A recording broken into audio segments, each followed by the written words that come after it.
Cette rencontre avec mon invité va, j'en suis sûre, bouleverser votre manière d'appréhender et de comprendre ce livre. Il suffit d'une minute. Son auteur, Wes Stafford, est le président et le directeur général de Compassion Internationale depuis maintenant 20 ans. Mais Wes, vous êtes membre de cette mission depuis bien plus longtemps, n'est-ce pas? Oui, et bien plus longtemps en fait. La première fois que j'y suis entré, c'était il y a 34 ans. Et ça m'a frappé quand je me suis rendu compte que cela a duré plus longtemps que le passage de Jésus sur Terre. Vous êtes situé à Colorado Springs et quelqu'un à Jérusalem m'a dit aujourd'hui que bien d'autres missions s'y sont installées. Il y a près de 150 missions différentes. Nous la surnommons la Mecque évangélique. Vous avez un doctorat en développement communautaire. C'est très cohérent pour un travail comme au sein de Compassion Internationale.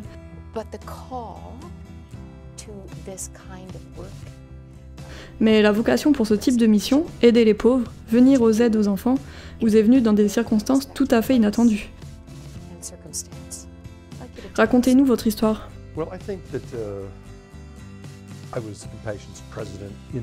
Eh bien, je pense que j'ai toujours été le président de Compassion en devenir. Je ne dirais pas depuis le ventre de ma mère, mais sans doute depuis mes plus lointains souvenirs dans un petit village de Côte d'Ivoire dans l'ouest de l'Afrique. Mes parents étaient missionnaires. Ma sœur et moi étions les seuls enfants blancs. Le village était animé d'une atmosphère très agréable, mais aussi par l'extrême pauvreté.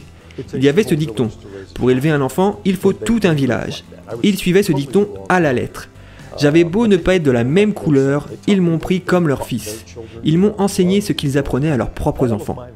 Sur l'amour, sur la joie, toutes les valeurs que j'ai me viennent des pauvres. Ils m'ont réconforté lorsque j'allais mal.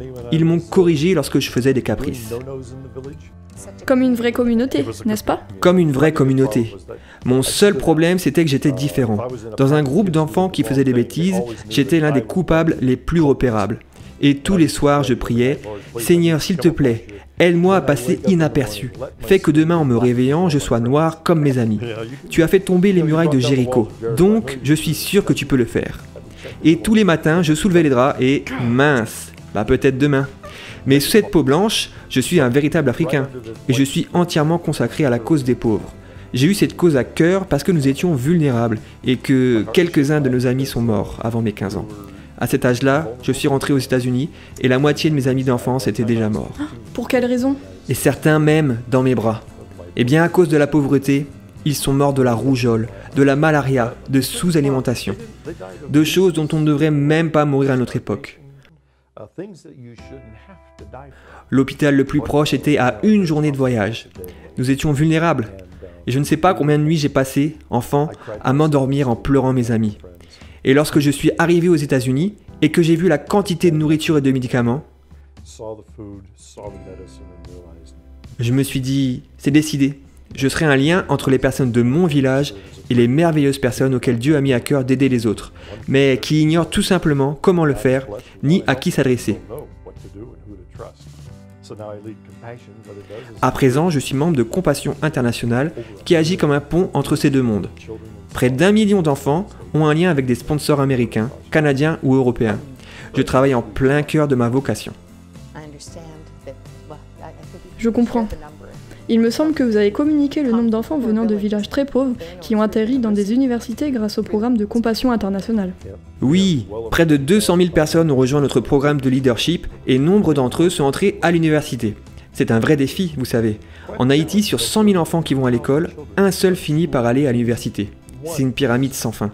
Ces enfants parmi les plus pauvres d'entre les pauvres, auxquels Dieu a donné de l'intelligence, nous leur offrons une chance d'exploiter leur potentiel.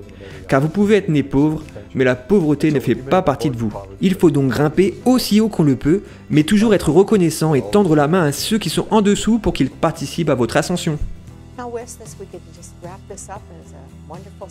Wes, nous pourrions dire que toute votre histoire est une vraie réussite.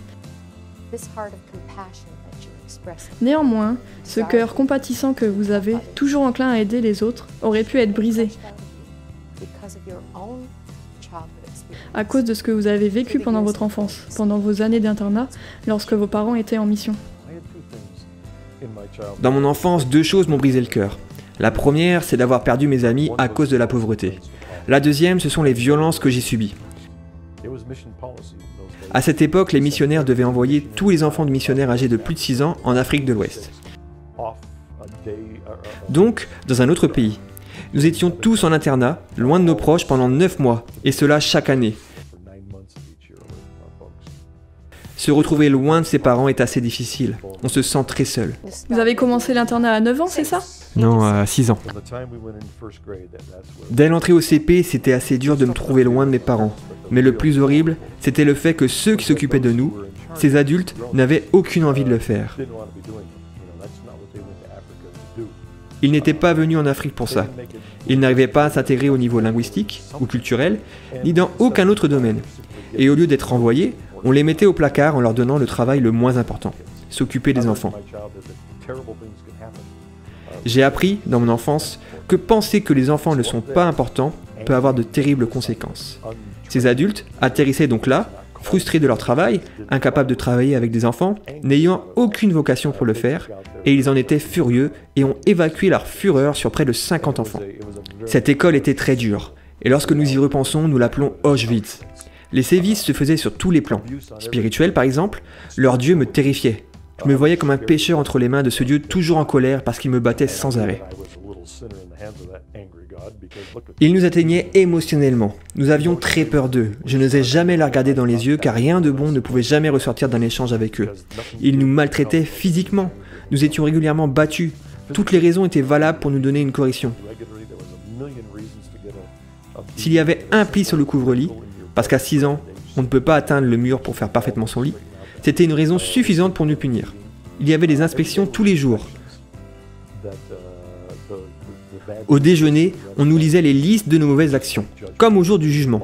Nous étions en ligne, devant les chambres de nos responsables, et ils lisaient les actes dont nous étions jugés coupables. Nous nous penchions et attrapions nos chevilles, et ils prenaient une immense chaussure en caoutchouc pour nous battre. Impossible de garder les yeux ouverts jusqu'au déjeuner. Lorsque j'avais 9 ans, on nous donnait des cours de mathématiques pour apprendre à calculer des moyennes. La chose la plus récurrente dans ma vie, sur laquelle je pouvais calculer des moyennes, chose que je gardais secrètement sur mon oreiller, c'était la fréquence à laquelle on m'avait battu dans cet internat. 17 fois par semaine en moyenne. Parfois, au point où je ne pouvais plus marcher. Grandir là-bas est terrible pour un enfant. Quelle terrible distorsion de la foi. Vous m'avez confié devoir pleurer dans votre oreiller, car il ne fallait pas que l'on vous voie. Je n'avais pas le droit de pleurer. Et vous en avez conclu que l'ange chargé de veiller sur vous était absent, ou que quelque chose n'allait pas. Je ne pleurais pas sur mon oreiller pour obtenir une quelconque grâce. Je veux dire que pendant des années, vous comprenez, pendant des années, pendant 9 mois, je criais dans mon oreiller et je me disais « L'ange qui veille sur moi est le plus paresseux de tous. » Et votre sœur vous entendait pleurer. Elle était dans la même école. Oui, depuis sa chambre. Il y avait le dortoir des filles et celui des garçons. Et entre les deux, une sorte de salle à manger. Elle était à près de 50 mètres de l'endroit où je dormais, et elle reconnaissait mes pleurs au milieu de la cacophonie d'enfants qui pleuraient. Vous imaginez les coups de fouet qui retentissaient dans cet horrible endroit? Elle reconnaissait mes pleurs, puis le bruit du fouet, et mes pleurs à nouveau. Et de sa chambre, elle pleurait elle aussi. C'était ma meilleure amie, et c'est toujours ma meilleure amie. De l'extérieur, on se demande comment une telle chose avait pu passer inaperçue. Il s'en sortait grâce à une manipulation terrible qui, une fois encore, était une distorsion théologique. On se demande comment on peut en arriver là lorsqu'on croit en Dieu. La plupart de mes amis n'y croyaient pas. Nos responsables utilisaient notre amour pour Dieu, notre amour pour nos parents et notre amour pour les Africains pour qu'on se taise sur les horreurs qu'ils nous faisaient subir. Ils nous disaient « Si vous répétez ce qui se passe ici à vos parents, vous détruirez leur ministère en Afrique. Vous serez les outils que Satan utilise pour envoyer les Africains en enfer. » Nous écrivions des lettres tous les jours. Aujourd'hui encore, il m'est difficile d'écrire, car ça me rappelle les mensonges que j'écrivais à mes parents toutes les semaines. Nous avons à la maison des cartons entiers de lettres racontant des fêtes d'anniversaire et qui ne mentionnaient pas les agressions physiques ou sexuelles subies.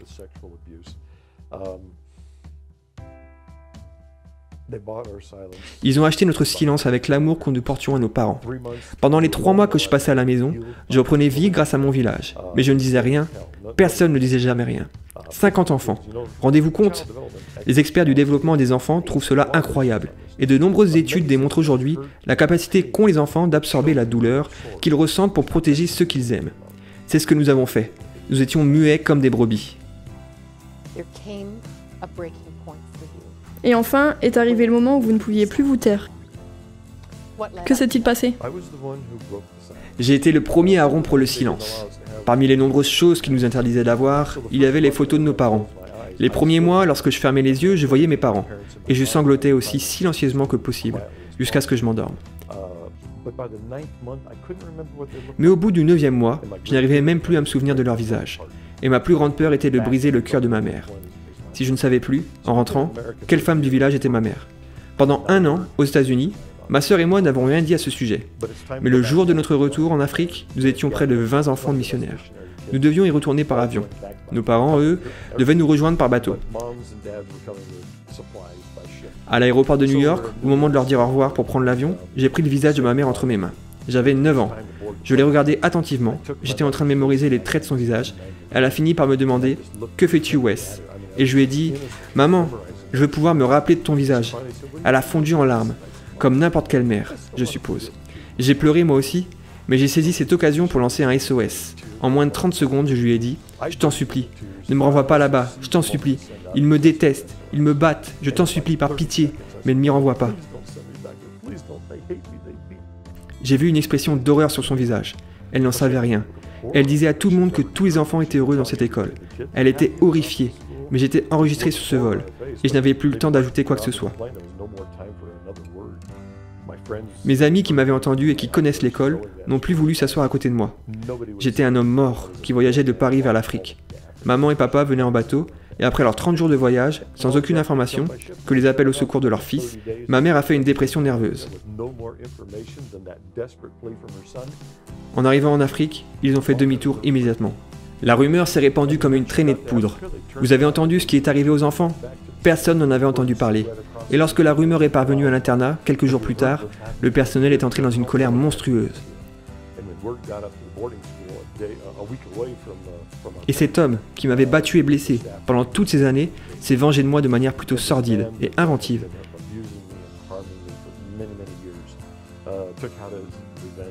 Il m'a attrapé, m'a jeté sur une chaise pliante devant les 50 autres enfants, et m'a dit « On ne peut pas servir Dieu et Satan à la fois. » Wes a essayé de le faire. On vous avait bien dit de ne rien dire à vos parents. Maintenant, la mère de Wes retourne aux États-Unis. Le ministère de ses parents est détruit. Il y aura des milliers d'Africains qui iront en enfer à cause de lui. Vous ne pouvez pas servir Dieu et Satan. Tout comme vous ne pouvez pas allumer une mèche par les deux bouts. Et par son esprit tordu, il a attrapé une bougie d'anniversaire et a taillé l'autre bout pour que la mèche apparaisse des deux côtés. Et il l'a allumée. Et vous teniez cette bougie? Je tenais la bougie. Mes jambes tremblaient et je regardais la bougie en comprenant ce qui allait se passer. Ce qui allait se passer, c'est qu'il allait être heureux de me voir pleurer comme un bébé, en jetant la bougie, et il allait recommencer. Alors j'ai eu une pensée désespérée. Je peux gagner cette fois-ci. Pour la première fois de ma vie, il avait rehaussé le niveau du jeu. Je pouvais choisir d'endurer la souffrance ou non. Je pouvais gagner. Ce serait ma forteresse de Masada. Je ne quitterais pas cette montagne. Et ce serait son Waterloo. J'étais déterminé. Je ne lâcherais pas cette bougie et je la regarderais brûler, de plus en plus proche de mes doigts. J'ai serré les dents. Il s'est détourné de moi, disant aux enfants à quel point j'étais horrible et que j'envoyais les Africains en enfer. J'en étais au point où j'entendais ma pulsation cardiaque battre à mes oreilles. Je serrais les dents, et tous mes muscles se contractaient, et je regardais les flammes se rapprocher de mes doigts, et je me disais, je ne lâcherai pas cette bougie. J'ai regardé mes doigts devenir rouges, j'ai vu des bulles se former sur ma peau, et soudain, de manière tout à fait mystérieuse, je n'étais plus moi-même. C'était comme si j'étais hors de mon corps et que je regardais d'en haut ce petit garçon et sa bougie. Comme si cela arrivait à quelqu'un d'autre. Et l'un des enfants, ne pouvant plus le supporter, a couru vers moi et l'a jeté loin de moi. Tous les enfants ont crié et se sont enfuis. Et je suis resté seul, frêle. J'étais là, ce petit avec une petite casquette blanche sur cette chaise. C'est à cet instant que j'ai compris ma vocation. Je n'étais plus une victime, j'étais sorti victorieux. J'avais enfin tenu tête. Et oui, je m'étais brûlé les doigts. Mais à ce moment-là, j'ai su que désormais, je ferais cela toute ma vie. Toute ma vie, je me battrai pour les enfants. Je serai celui qui parle pour eux, pour ceux qui ne peuvent pas le faire par eux-mêmes. J'avais 11 ans à ce moment-là, et je n'ai pratiquement rien fait d'autre dans ma vie. J'ai toujours parlé au nom des enfants, défendu les enfants, soutenu les enfants. Et Dieu m'a donné cet immense ministère auprès de plus d'1 million d'enfants. Mais il me l'a donné au travers d'une vallée bien sombre, de peine, de pauvreté et de sévices qui m'ont détruit.